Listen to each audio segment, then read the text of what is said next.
আসসালামু আলাইকুম সুপ্রিয় শিক্ষার্থীবৃন্দ, আজকে ক্লাসের মধ্যে আমরা দেখো রাইট ফর্মস অফ ভার্ব সম্পর্কে ডিসকাস করব। ঠিক আছে, তো আমাদের ইউটিউব চ্যানেলের মধ্যে আমরা যারা নতুন দুটো সাবস্ক্রাইব করে দিন, যাতে করে সহজে ক্লাসের ভিডিওগুলো আপনারা সহজে পেতে পারেন। ঠিক আছে, তো দেখো আজকে আমরা প্রথম যে এক্সাম্পল যাচ্ছি, the sun rise in the east.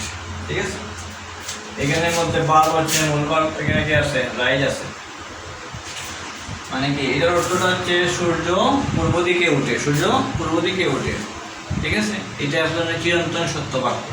যদি চিরন্তন সত্য বাক্য থাকে তাহলে আমরা এটার পরিবর্তন করবো প্রেজেন্ট ইনডিফিনিট টেন্স হিসাবে। প্রেজেন্ট ইনডিফিনিট টেন্স হিসাবে প্রেজেন্ট ইনডিফিনিট টেন্স স্ট্রাকচার কি? সাবজেক্ট প্লাস হচ্ছে মূল ভার্বের প্রেজেন্ট ফর্ম, মানে V1 প্লাস অবজেক্ট। এখানে সাবজেক্ট হচ্ছে দা সান। ঠিক আছে, তাহলে V1 এখন সাবজেক্ট তার দা সান। ঠিক আছে, এখন এটা কিন্তু দা সানটা সূর্যটা সারা পৃথিবীর মধ্যে ইউনিক একটা জিনিস, একটা এটা থার্ড পারসন সিঙ্গুলার নাম্বার হিসেবে বলা হয়। ঠিক আছে, তো যদি আমরা জানি একটা রুলস কি, সাবজেক্ট যখন থার্ড পারসন সিঙ্গুলার নাম্বার হয় তখন মূল ভার্বের সাথে এস অথবা এস যুক্ত হয়। তাহলে এখানে মূল ভার্ব হচ্ছে রাইজ, এখন রাইজের সাথে শুধুমাত্র এস যুক্ত হবে, রাইজেস। ঠিক আছে, আনসারটা হবে কি? রাইজেস। তাহলে the sun rises in the east. ঠিক আছে, তারপর দেখো he is sing a song now. যদি সেন্টেন্সের মধ্যে নাও থাকে, কি থাকে? নাও থাকে অথবা এট দিস মোমেন্ট থাকে, তাহলে এইটারে আমরা প্রেজেন্ট কন্টিনিউয়াস টেন্সে পরিণত করতে হবে। এটা একটা রুলস। যদি সেন্টেন্সে নাও থাকে অথবা এট দিস মোমেন্ট থাকে তাহলে প্রেজেন্ট কন্টিনিউয়াস টেন্স হবে। তাহলে এখানে প্রেজেন্ট কন্টিনিউয়াস স্ট্রাকচার কি?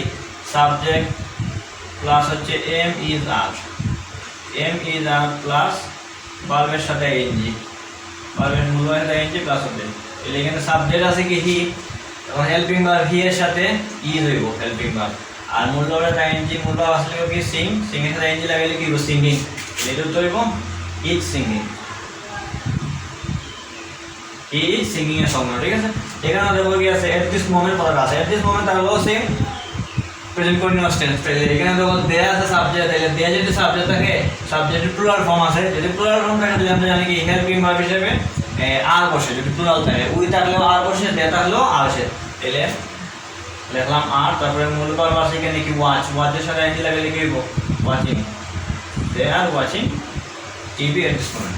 I come home yesterday. যদি সেন্টেন্সের মধ্যে ইয়েস্টারডে থাকে অথবা লাস্ট মান্থ থাকে বা অর্থাৎ অতীত নির্দেশক শব্দ থাকে, ইয়েস্টারডে মানে কি? গতকাল, লাস্ট মান্থ মানে গত মাসে। ঠিক আছে, এরকম অতীত নির্দেশক শব্দ যদি থাকে তাই সেন্টেন্সের মধ্যে, তাহলে আমরা কি করবো?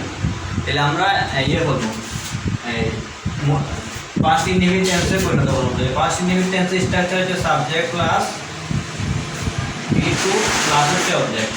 ঠিক আছে, তাহলে সাবজেক্ট হচ্ছে আই, মূল V2 মানে মূল ভার্বের পাস্ট ফর্ম, কামের পাস্ট ফর্ম হচ্ছে কেম। ঠিক আছে, তারপর দেখো এখানে কি আছে? I recite the holy Quran everyday. এটা একটা কি?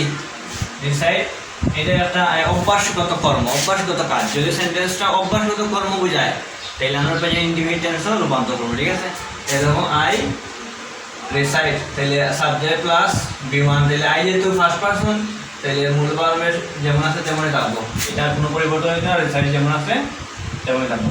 I recite the holy Quran everyday মানে কি? আমি প্রতিদিন পবিত্র কোরআন তিলাওয়াত করি। ঠিক আছে, সবাই আশা করি বুঝতে পারছো। যদি বুঝতে না পারো কমেন্ট করবা, কমেন্ট করে বলবো যে স্যার বুঝতে একটু সমস্যা হয়েছে, কোন কোন জায়গায় বলবা। ঠিক আছে, সবাই ভালো থাকো, সুস্থ থাকো। আমরা পরবর্তী ক্লাসে আরও ডিপলি ডিসকাস করবো। ঠিক আছে, আসসালামু আলাইকুম।